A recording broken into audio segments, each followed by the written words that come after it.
programang ito ay rated SPG. Striktong patnubay at gabay ng magulang ang kailangan. Maaaring may masiselang tema, lengguwahe, karahasan, sexual, horror o droga na hindi angkop sa mga bata. Ikaw ang aking lala sa gabing madilim.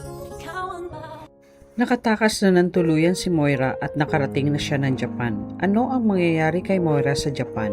Magandang araw at eto na nga tayo sa ating pinakaabangang tagpo sa abot kamay na pangarap. Welcome to my channel. Please don't forget to like, comment, and click the bell button para lagi kayong updated sa aking mga videos. Samantala, naitakas pa rin ni Carlos si Moira kahit na muntik na silang mahuli ni Robert. Kaya pinagtaksi na lang ito ni Carlos papuntang airport. At nagawa naman ito ni Moira ng paraan na makatakas nang hindi nila nalalaman, kahit na inabangan pa sila ni Robert at Giselle.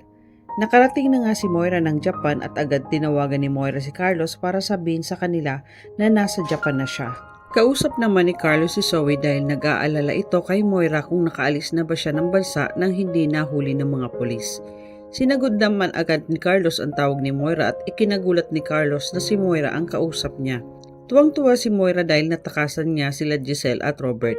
Kinuha naman agad ni Zoe ang telepono nang marinig niya na ang mami Moira niya ito.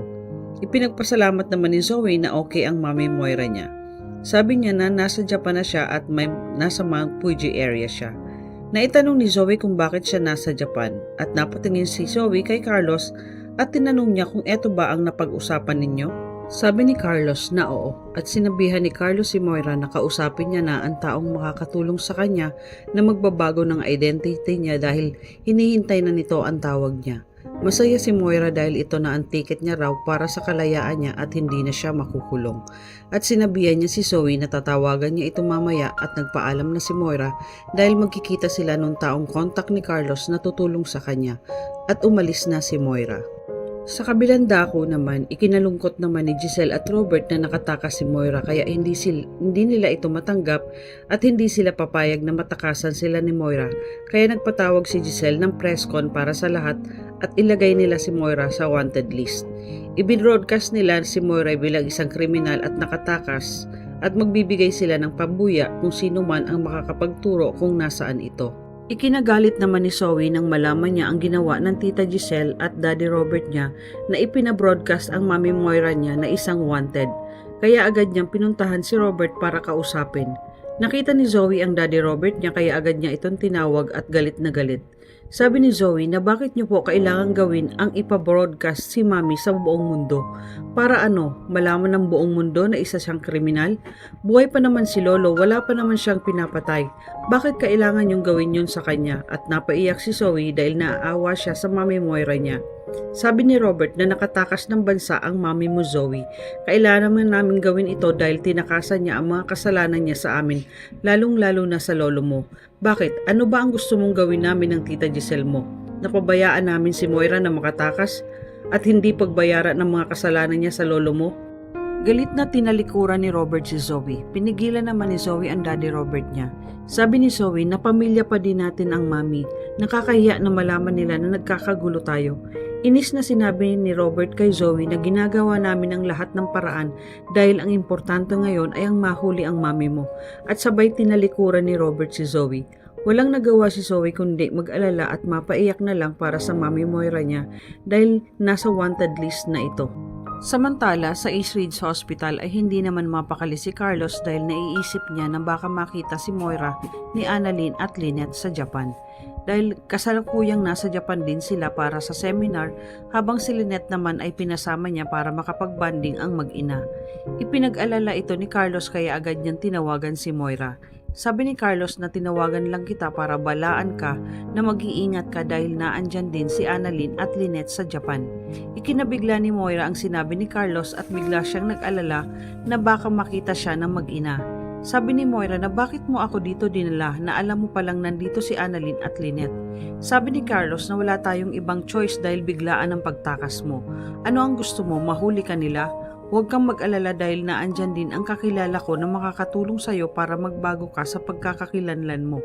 Basta sundin mo lang lahat ang pinapagawa ko sa'yo kung gusto mong hindi ka makulong. Kaya mag-iingat ka dyan.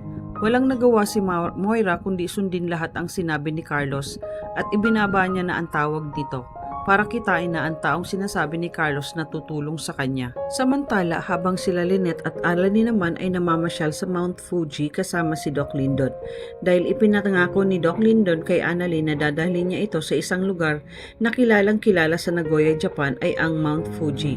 Masayang masaya ang mag-ina dahil magkasama silang namamasyal sa Japan at nililibot nila ang magagandang lugar. Dahil sa sobrang lamig, maya-maya ay nakaramdam si Annalyn na naiihi siya kaya nagpaalam muna ito sandali kay Lynette at Lyndon. Nang makaalis si Annalyn ay nagkaroon naman ng pagkakataon si Lynette na kausapin si Doc Lyndon sa mga napapansin nito sa kanya tungkol kay Annalyn. Habang naglalakad-lakad sila, biglang sinabi ni Lynette na, "Doc, meron sana akong gustong tanungin sa'yo." Kinabahan naman si Doc Lyndon at sinabi niya na, "Ano po yon, Ma'am Lynette?" Hinarap ni Lynette si Doc Lyndon at sinabi niya na, "May gusto ka ba sa anak ko? Dahil matagal ko nang napapansin na parang may itinatago kang pagtingin sa anak ko." Nagulat si Doc Lyndon sa tanong ni Lynette. Itinanggi naman ito ni Lyndon dahil sabi niya na magkaibigan lang po kami ni Annalyn. Mali po kayo nang iniisip sa akin. Pero special po si Annalyn sa akin dahil marami na kaming pinagsamahan sa East Ridge. Hindi naman naniniwala si Lynette na wala itong pagtingin kay Annalyn, kaya hindi na siya nagtanong pa kay Doc Lyndon dahil ayaw niya itong pangunahan kung ano man ang mga napapansin niya sa dalawa. Siguro natatakot lang si Lynette na pagdating ng araw ay iiwan siya ni Annalyn kapag nakapag-asawa na din ito. Samantala, nakita na ni Moira ang taong tutulong sa kanya sa Japan. Tinanong siya ng lalaki, "Ikaw ba si Moira Tanyag?" Sumagot naman si Moira na, "Ako nga." Sinabihan siya ng lalaki na ako ang ipinadala dito ng kakilala ni Doc Benitez para sunduin ka dahil kanina ka pa niya inaantay. Sumunod po kayo sa akin. Nagkataon naman na palabas si Annalyn ng CR nang makita niya ang dalawang nag-uusap. Nakatalikod si Moira.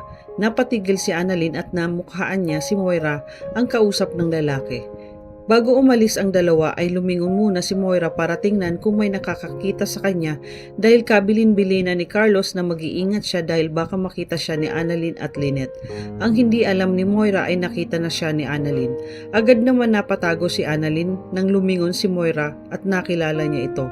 Biglang nasabi ni Annalyn na, "Ma'am Moira?" Ipinagtaka ni Annalyn kung bakit nasa Japan si Moira. Naisipan niyang sundan ang dalawa pero nawala ito agad sa paningin niya dahil sa dami ng tao.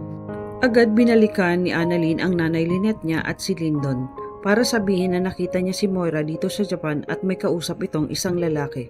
Ikinagulat naman ni Lynette ang sinabi ni Annalyn. Nagkatinginan ang mag-ina at isa lang ang iniisip nila, kaya kinutuban ang dalawa na totoong balita na nakatakas si Moira. At sa Japan ito nagtago at kailangan malamang agad ito ni Giselle at ang tatay Robert niya na nasa Japan si Moira. Ano ang gagawin ni Annalyn ngayong nakita niya si Moira sa Japan? Susunod kaya si Carlos at Zoe sa Japan? Tuluyan na kaya nilang hindi mahuli si Moira? Yan ang ating pakaabangan dito lang sa Abot Kamay na Pangarap. Huwag bibitiw at huwag kalimutan mag-subscribe. Maraming salamat po and God bless.